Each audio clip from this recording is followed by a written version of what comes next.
शिवलिंग पर पैर रखने वाला ये भक्त कौन था? ये कहानी है एक ऐसे भक्त की जिसकी भक्ति ने स्वयं भगवान शिव को भी प्रसन्न कर दिया।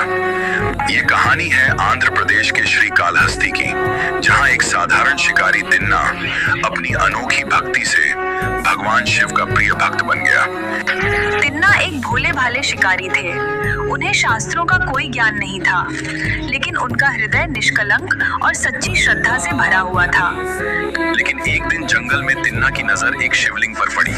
उसी क्षण उन्हें लगा कि यही उनके भगवान हैं, और तभी से उन्होंने भगवान शिव को अपना सर्वस्व मान लिया।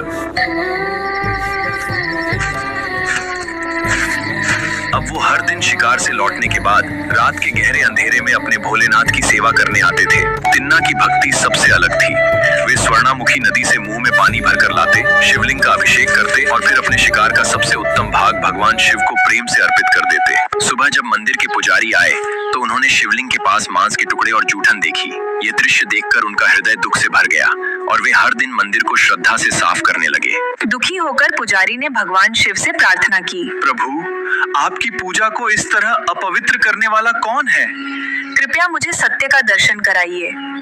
उसी रात भगवान शिव पुजारी के स्वप्न में प्रकट हुए और बोले, घबराओ मत, कल छिपकर देखना, मैं तुम्हें अपने उस सच्चे भक्त की भक्ति दिखाऊंगा। अगली रात पुजारी भगवान शिव की आज्ञा के अनुसार मंदिर में छिपकर बैठ गए। कुछ ही देर बाद तिन्ना अपनी रोज की तरह पूरे प्रेम और श्रद्धा के साथ भगवान शिव की सेवा करने वहां पहुंचे। तिन्ना जैसे ही अपनी पूजा शुरू करते हैं, तभी अचानक शिवलिंग की दाईं आंख से रक्त बहने लगता है। ये देखकर तिन्ना घबरा जाते हैं और अपने भगवान का दर्द दूर करने के लिए तुरंत आगे बढ़ते हैं। तिन्ना ने जंगल से जड़ी बूटियां लाकर भगवान की आंख पर लगाईं, लेकिन रक्त बहना बंद नहीं हुआ। तभी उन्हें लगा, अब अपने प्रभु का दर्द मिटाने का केवल एक ही उपाय बचा है।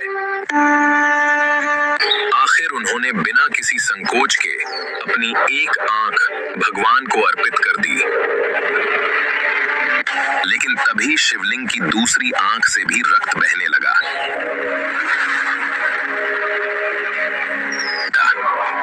दूसरी आंख निकालने से पहले तिन्ना ने सही स्थान पहचानने के लिए अपना पैर शिवलिंग पर रख दिया। भक्ति का यह दृश्य देखकर भगवान शिव स्वयं प्रकट हुए। उन्होंने तिन्ना को गले लगाया, उन्हें कन्नप्पा नाम दिया और मोक्ष प्रदान किया।